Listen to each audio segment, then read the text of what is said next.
您是否有过这样的经验？晚上睡觉时，家人说您的打鼾声大到影响整个房间，有时甚至听见您突然停止呼吸，自几秒才猛然吸一口气。清晨醒来，喉咙前涩，头痛沉重，白天容易打瞌睡，就算坐着看电视，也不知不觉闭上眼睛。很多人以为这只是睡不好，但其实可能是身体在发出警讯。根据卫生福利部国民健康署的资料，台湾约有5%到10%的成年人受到睡眠呼吸中止症影响，其中65岁以上的长者更为常见。然而，多数人并不知道自己有这个问题，往往直到出现严重后果才被诊断出来。这也是为什么它常常被忽略，却危险性极高。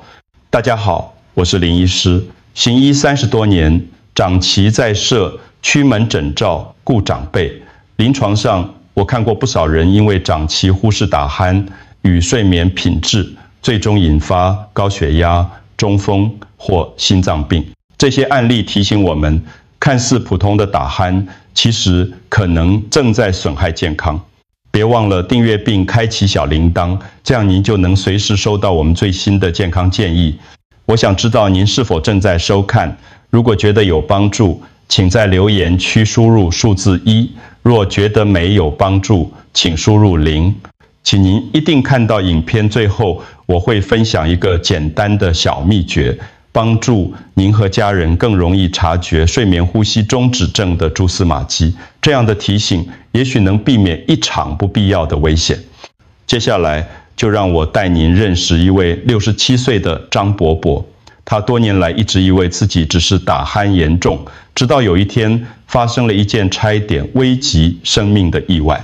在台北有一位67岁的张伯伯，多年来他的家人常常抱怨他的打鼾声大得夸张，甚至半夜会突然安静下来，过几秒才急促吸气。张伯伯自己却觉得没什么，只当作是年纪大了，睡眠变差的正常现象。渐渐地，他开始出现一些困扰，每天早晨醒来，头常常痛得像被压住一样，喉咙浅浅的。白天坐在客厅看电视，不到10分钟就打起瞌睡，有时候甚至在和朋友聊天时突然恍神，听不清对方说了什么。他总是安慰自己，应该只是昨晚太累。直到有一天，事情变得严重，他开车外出，在红绿灯等待时，不知不觉闭上眼睛，差点在起步时撞上前方的车辆。那一瞬间，他整个人吓醒，手心冒汗，心脏狂跳。幸好没有酿成事故，但这次经历让他心里充满恐惧。事后，他到医院检查，结果显示是重度睡眠呼吸中止症。是解释夜里呼吸反复暂停，导致血氧反复下降，让心脏和大脑都处于危险状态。听到这些时，张伯伯不敢置信，反复低声自语：“不就是打呼吗？怎么会这么严重？”各位朋友，您是否也曾把打鼾当作小毛病？当这些看似不起眼的症状不断累积时，背后可能正隐藏着巨大的健康风险。睡眠呼吸中止症最直接的影响就是夜间反复缺氧。当睡眠时，呼吸道暂时塌陷，空气无法顺利进入肺部，血液中的含氧量就会下降。虽然每次终止可能只有几秒钟，但一整夜下来，可能发生数十次甚至上百次，让身体长时间处于缺氧状态。缺氧的后果往往在隔天显现。许多人清晨醒来时，头部沉重，喉咙前涩，觉得像没有休息过一样，即使睡了7、8个小时，仍然感觉疲倦，精神难以集中。这不是睡眠不足而已，而是因为夜里氧气无法稳定供应，大脑和器官根本没有获得真正的修复。长期夜间缺氧会让全身细胞缺乏能量，白天时您可能会发现注意力下降，反应变慢，甚至在平常不该打瞌睡的时候突然昏昏欲睡。这种状况一旦出现在开车、过马路或处理家务时，都可能造成严重危险。在临床上，我常看到病人带住睡眠检查报告来找我，数据显示一整晚血氧饱和度反复下降到90%以下，有些人甚至低到70%，这对心脏与大脑都是巨大的压力。很多人听到这个结果时都非常震惊，因为他们完全不知道自己晚上经历了多少次缺氧。各位朋友，如果您经常在早晨感到头痛、疲倦，或白天总是无法专注，请不要单纯以为是年纪大或睡不好，这很可能是夜间缺氧在提醒您必须正视睡眠呼吸的问题。当夜间反复缺氧时，大脑无法获得足够的氧气与休息，最明显的后果之一就是认知与记忆能力下降。许多人以为自己只是年纪大了，所以健忘，但实际上缺氧会让大脑无法有效整理白天接收到的资讯，短期记忆因此出现漏洞，常常刚放下东西就忘记在哪里，或者刚听过的讯息马上想不起来。这并不只是老化，而是睡眠品质长期受损所造成的影响。除了健忘之外，专注力也会明显下降。当脑袋无法集中时，做事容易分心，处理家务时出现疏漏，甚至在使用瓦斯、开车或过马路时，因未反应变慢而增加危险。这些小失误累积起来，可能对生活带来严重影响。在临床上，我常看到患者在检查报告中显示，夜间大脑长时间处于缺氧状态。虽然表面上只是健忘或注意力不集中，但背后反映的是脑部功能正逐步受损。如果不及早重视，这样的变化会愈来愈明显。各位朋友，您是否也曾有过这样的经验？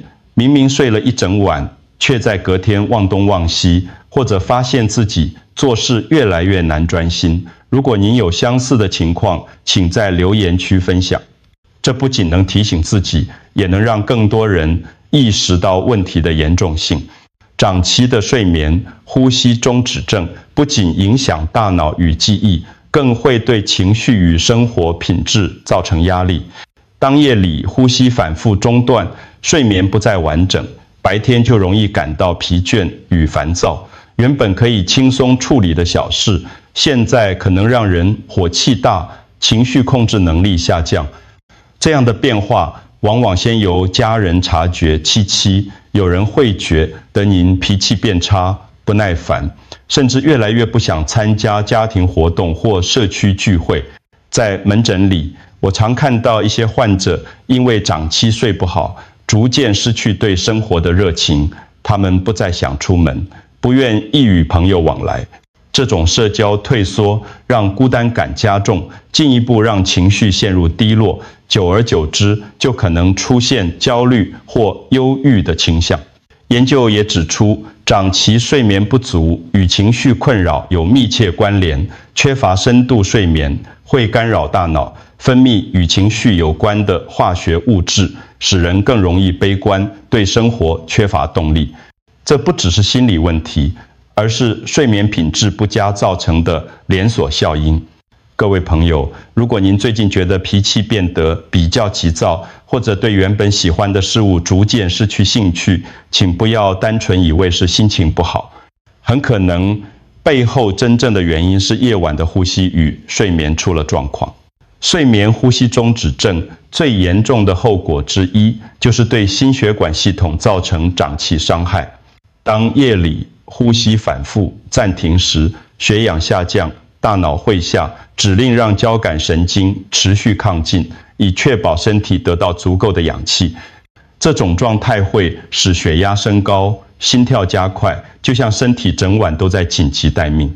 短期内，这可能只表现为偶尔的心悸或胸口不适，但随着时间推移，高血压就会逐渐固定，心脏需要更大的力量才能把血液送到全身，导致心肌负担加重。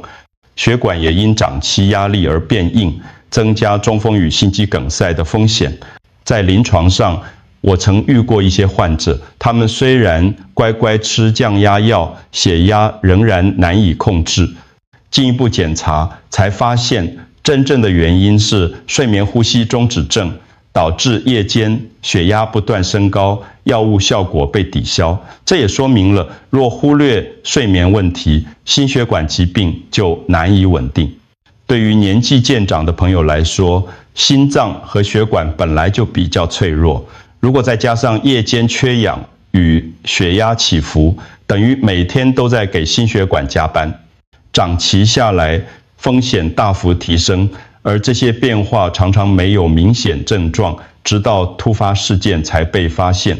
各位朋友，如果您已经有高血压或心脏病，却仍常常打鼾或白天疲倦，请特别小心，因为这可能不只是旧病，而是睡眠呼吸中止症正在加重心血管的负担。到目前为止，我们看到睡眠呼吸中止症带来的各种后果，从夜间缺氧、记忆力下降到情绪困扰与心血管压力，其实都可以用一个共同的医学机制来解释。当夜里呼吸反复暂停时，氧气无法稳定，供应血氧浓度下降，大脑感受到危险，会不断下达唤醒讯号，迫使人短暂清醒，以重新呼吸。虽然本人往往没有印象，但整晚的睡眠已经被切割成无数片段，深度睡眠几乎消失。第一，对大脑的影响，缺乏深度睡眠，使短期记忆无法有效整合，专注力下降。长期缺氧也会伤害脑细胞，加重健忘与反应迟缓。第二，对情绪的影响，睡眠品质不佳，导致神经传导物质失衡，使人更容易焦躁、低落，甚至出现忧郁或焦虑。第三，对心血管的影响，交感神经持续亢进，血压升高，心脏负担加重。这种状态日复一日，会大幅增加高血压、中风与心脏病的风险。换句话说，睡眠呼吸中止症不只是打鼾大声或白天爱打瞌睡，而是一个会影响全身系统的慢性疾病，从大脑到心脏，从情绪到生活品质都会受到牵连。这也是为什么医师一再提醒，千万不要忽视。各位朋友，如果您或家人长期打鼾，白天嗜睡，请不要当作只是年纪大或累了，因为背后的医学机制远比想象中更复杂，也更危险。睡眠呼吸中止症的危险不仅在于单一后果，而是这些影响会互相叠加，形成恶性循环。当夜间反复缺氧时，白天精神不佳，导致健忘、专注力下降。这样的状态会让人更容易犯错，生活品质逐渐下滑。随着疲倦加重，情绪变得低落，对活动失去兴趣，孤单感增加。孤单又让人更依赖电视或其他习惯，打发时间，睡眠问题因而恶化。另一方面，心血管系统因未长期缺氧而承受压力，血压升高，心脏跳动加快，让高血压与心脏病的风险进一步增加。这些变化彼此堆叠，不仅让白天生活困难，更让夜晚睡眠品质持续下降。在临床上，我曾看到患者陷入这样的循环：白天嗜睡，情绪低落，生活习惯混乱，夜间症状恶化。当这个循环持续下去，整体健康就会被拖垮。各位朋友，您是否也曾有过类似的经验？晚上打呼，睡不好，隔天精神不佳，情绪低落，最后又回到同样的困扰。如果这样的情况不断重复，其实就是身体在提醒您，必须更重视睡眠健康。请您不妨在留言区分享自己的体验，让更多人一起学习，互相提醒。让我们再回到张伯伯的故事。自从那次在红绿灯前差点酿成意外后，他心里一直挥之不去的是那股突如其来的恐惧。以往他总觉得自己只是睡不好，白天有点疲倦，没什么大不了。但那一刻，他才真正意识到这并不是小问题。几天后，他在医院拿到检查报告，看到自己整晚呼吸中止的次数多到吓人，血氧一再降到危险的范围。他静静地坐在诊间里，久久说不出话，心里只有一个念头：原来这些年来的头痛、嗜睡、健忘，都不是老了这么简单。虽然病情还在，他依旧需要面对失眠和白天的困倦，但他的态度已经改变了。从以前的不以为意，到如今的正视，他懂得了忽视只会让后果更严重。回家的路上，他看着车水马龙，心里涌上一股复杂的情绪，既有担心，也有一点点释然，因为至少他现在知道自己发生了什么事，不再像以前那样摸不着头绪。各位朋友，当我们终于明白困扰的真正原因时，心境往往会有所转变。或许问题还没解决，但能意识到它的严重性，本身就是迈出的第一步。到了这里，我想把最重要的几个原则整理给各位朋友。这些不是复杂的做法，而是日常中可以随时提醒自己的关键重点。第一，不要忽视打鼾。很多人觉得打鼾只是睡得熟，甚至把它当作笑谈。但如果伴随着白天嗜睡、早晨头痛，就要警觉，因为打鼾可能是睡眠呼吸中止症的指兆。第二，高血压或心脏病患者要特别注意，如果您本身就有心血管疾病，却同时有严重打鼾或白天精神不佳的情况，那么这些可能彼此有关。千万不要只靠药物，却忽略了睡眠。第三，观察日常状态。如果您经常在看电视时不自觉打瞌睡，或是做事容易晃神，这可能不只是疲倦，而是夜间睡眠品质出了问题。第四，定期健康检查。睡眠呼吸中止症往往需要专业检测才能确认，及早发现，才能避免后续更大的风险。这4项原则简单清楚，却能帮助我们在日常生活中提高警觉，不要再把打鼾当作小毛病，而是要看见它背后的健康意义。各位朋友，请记住，改善健康往往不是一大步，而是从一个小小的意识开始。在下一段的结尾，我会分享一个实用的小秘诀，帮助您更容易察觉病，提醒自己注意睡眠呼吸的状况。各位朋友，我知道很多人习惯把打鼾当成小事，甚至笑说睡得香，但事实上它可能是身体正在发出的警讯。如果忽视长期下来，不仅会影响睡眠品质，还可能威胁到心脏与脑血管。今天我们谈到睡眠呼吸中止症会让夜间反复缺氧，导致白天嗜睡、记忆力下降、情绪低落，甚至增加高血压与中风的风险。这些问题不是突然出现，而是长年累积的结果。在这里，我想送给您一个小秘诀，请家人在夜里录下您的睡眠声音。如果录音中除了打鼾，还出现明显的呼吸停顿或突然的喘气，那就是一个重要的提醒。这个方法简单，不花力气，却能帮助及早发现问题。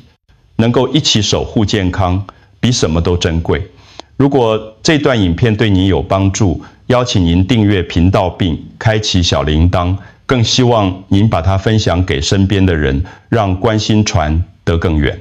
本影片仅供一般健康参考，不能取代医师的诊断与治疗。如有疑虑，请务必向医师或药师咨询。祝福大家每一个夜晚都能安心入睡，把健康平安带在身边。